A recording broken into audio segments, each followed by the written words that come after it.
institucional. E o que é que falta hoje em dia em Portugal, por exemplo, para isso acontecer? Falta em muitas escolas faltam os 3 fatores. Quem é que deve ser o agente para mudar isso? Há políticas públicas para fazer isso, há incentivos para tentar dar às escolas condições de competição, de capacidade no terreno, motivação dos professores, motivação de quem a lidera. Os sistemas de governo são essenciais nas escolas, como é que a escola se organiza e como é que ela é gerida e como é que é governada. E, por exemplo, nós em matéria educativa não somos muito diferentes dos americanos.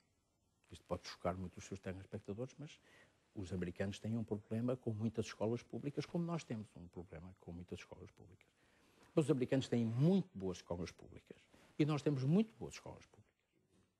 Nós temos muito boas escolas privadas, mas também temos algumas más escolas privadas. A diferença não está entre o ser público ou ser privado.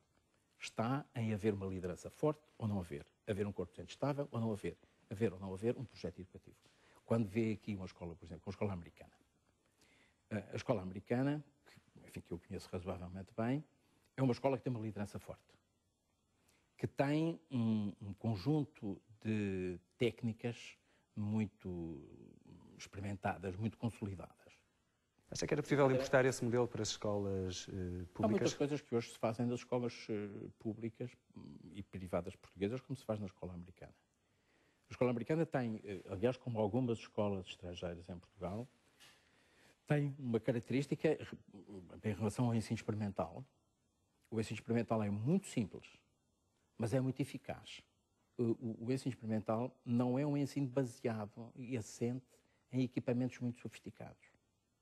É assente em concepções muito simples, em que o estudante é posto muito próximo do fenómeno físico. Isso também exige muita formação por parte dos professores para poderem lecionar dessa forma, não é? Muita. Nós temos na Fundação Gulbenkian um acordo com a Escola Americana e trazemos todos os anos a Portugal uma equipa americana que está a fazer formação de professores portugueses na área do ensino experimental, das técnicas experimentais. E é muito interessante, porque a equipa americana utiliza sempre materiais muito simples.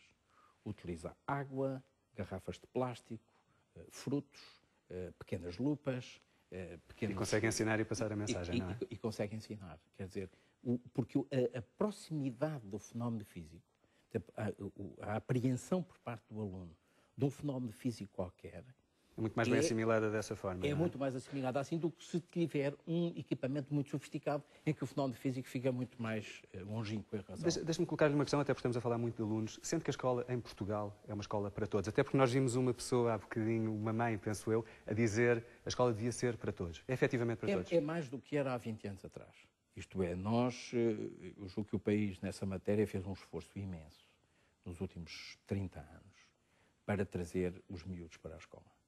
O último grande esforço, e eu estive muito associado a isso, e com grande gosto, grande honra e grande orgulho, que foi a educação pré-escolar. A educação pré-escolar, que se lançou com grande força a partir de 97, permitiu que entre 97 e 2005 entrassem a mais na educação pré-escolar, portanto, dos 3 aos 5 anos de idade, cerca de 250 mil crianças. E isto, como sabe, com uma queda demográfica significativa, o que, no fundo, traduz uma situação de grande desenvolvimento relativamente à educação pré-escolar. Não cobrimos ainda todos. O país ainda não cobre todas as crianças dos 3 aos 5 anos. Cobrirá, o caminho está a ser entre 70% a 80%. Talvez nos 5 anos, 100%, e depois nos 4 e nos 3 anos, percentagens mais baixas. Julgo que há ainda um esforço grande a fazer. E aí, o esforço deve ser feito não através do investimento público, mas através do investimento público e privado. A educação pré-escolar foi sempre imaginada como um serviço nacional que tinha uma componente pública, uma componente privada e uma componente cooperativa, digamos. E eu penso que esse é o modelo correto.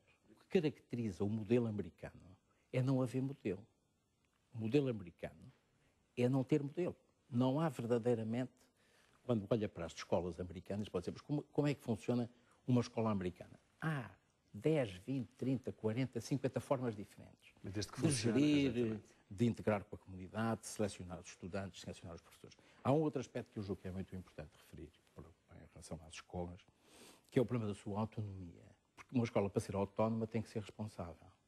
E para ser responsável tem que prestar contas. A autonomia, que em Portugal está a dar os seus passos, e alguns muito positivos, desde há cerca de 10 anos para cá, vem-se, digamos, consolidando, mas é necessário fazer um grande esforço para que as escolas vão ganhando autonomia à medida que o tempo vai prosseguindo. Penso que é uma questão essencial. Haverá nisto, isto que eu estou a dizer não é completamente... Mas sempre que estamos então no bom caminho do modo global, a educação está num bom caminho em Portugal. Vamos ver, o problema não é só o do caminho, é o da velocidade que se tem no caminho. Que o caminho é correto, eu penso que sim. Precisamos de professores. O país conhece mal os seus professores, temos muito bons professores, mas há um enorme esforço a fazer ainda na formação. Muito obrigado pela sua presença aqui hoje no Geração high-tech. Convido agora a ver uma pequena peça que mostra as novidades tecnológicas da semana no espaço Go On. Veja também.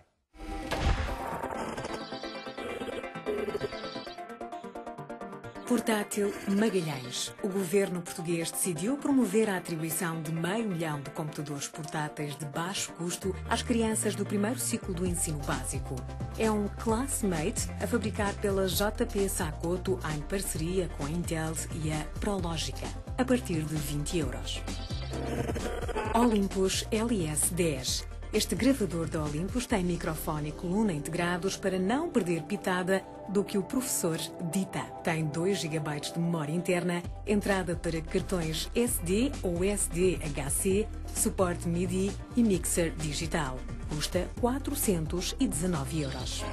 Canon Pixma IP4600. Esta impressora de Canon dá-lhe uma impressão com uma resolução de 9600 por 2400 pontos por polegada. Graças à tecnologia PictBridge, pode imprimir diretamente a partir de uma câmara digital. Custa 119 euros. E agora, um serviço inovador. A Zone associou-se à Fone, que é só a maior comunidade Wi-Fi do mundo, para criar um serviço de internet sem fios gratuito para os 400 mil clientes da Zone em qualquer país do mundo. Eu explico.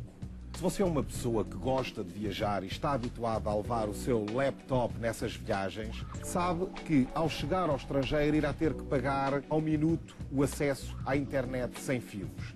Agora, com o serviço Zonet Phone, dispõe de 250 mil hotspots espalhados por todo o mundo, em que utiliza a rede partilhada por esses utilizadores.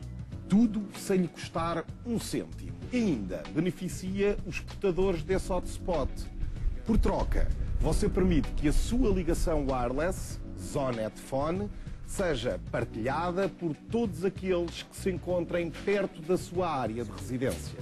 Em Portugal existem 2.500 hotspots Zonet Phone, mas a Zone espera atingir o impressionante número de 100 mil hotspots no prazo de 3 anos. Para tudo isto, basta adquirir um router Lafonera em qualquer loja Zone por 39,90 €. Este equipamento disponibiliza 2 redes wireless seguras. Uma com autenticação para utilizadores registados e outra privada, só para si, em sua casa. E como de costume, não podia faltar o nosso passatempo. Esta semana basta responder acertadamente a estas questões. Qual é a maior comunidade Wi-Fi em Portugal? Quais são os tipos de utilizadores possíveis em Zone Phone? E se participar, temos 10 routers wireless Zone Phone para oferecer. Basta ir a zone.pt e participar. Para a semana estamos de volta com mais temas e convidados sempre interessantes. Conto consigo.